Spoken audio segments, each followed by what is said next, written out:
তো গাইস দেখো, এই যে আমার মা বানিয়েছে বিরিয়ানি, খুবই টেস্টি হয়েছে। এর আগেও আমাকে এনে দিয়েছিল। এই যে দেখো পার্টিতে প্রথমে টেস্ট করতে দিয়েছিল আমাকে, এখানে এই বিরিয়ানি ঘরের মধ্যেই, ঠিক আছে। আমি কিন্তু আমাকে ডেকেছিল, বাট আমি বললাম একটু পরে খাই, বাট আমার মা নিচে এনে দিল রান্না করে। যাই হোক, ভালো হয়েছে। এর আগে আমাকে টেস্ট করতে দিয়েছিল, ওটাও ভালো হয়েছে। যদি টেস্টের জন্য এবার মানে প্রথমবার আমার মা রান্না করলো, খুব ভালো হয়েছে, সত্যি দোকানের মতো হয়েছে। আমি ঘরেই বেশিরভাগ খেয়ে থাকি। রান্নাঘরেও টেবিল আছে, বাট রান্নাঘরে খাই না, ঘরেই খাই। বাট বিছানায় বসে খাচ্ছি না, নিচেতে বসেই খাচ্ছি আমি।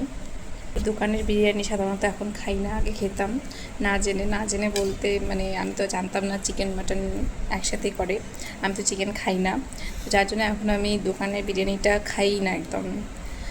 তো এই যে আমার মা প্রথমবার বানালো, তো খুবই টেস্টি হয়েছে। তো আমি তো কখনো মানে কোনো দিনও কখনো বিরিয়ানি রান্না করিনি, ট্রাইও করিনি। তো ভবিষ্যতে দেখি একদিন করব। আমার দিদি, আমার বাবা বিরিয়ানি বেশি রান্না করে, আজকে মা প্রথম রান্না করলো। তো এরপর আমিও একদিন রান্না করার চেষ্টা করব, তোমাদেরকে অবশ্যই দেখাবো। সো আজকে এই পর্যন্তই, টাটা, গুড নাইট।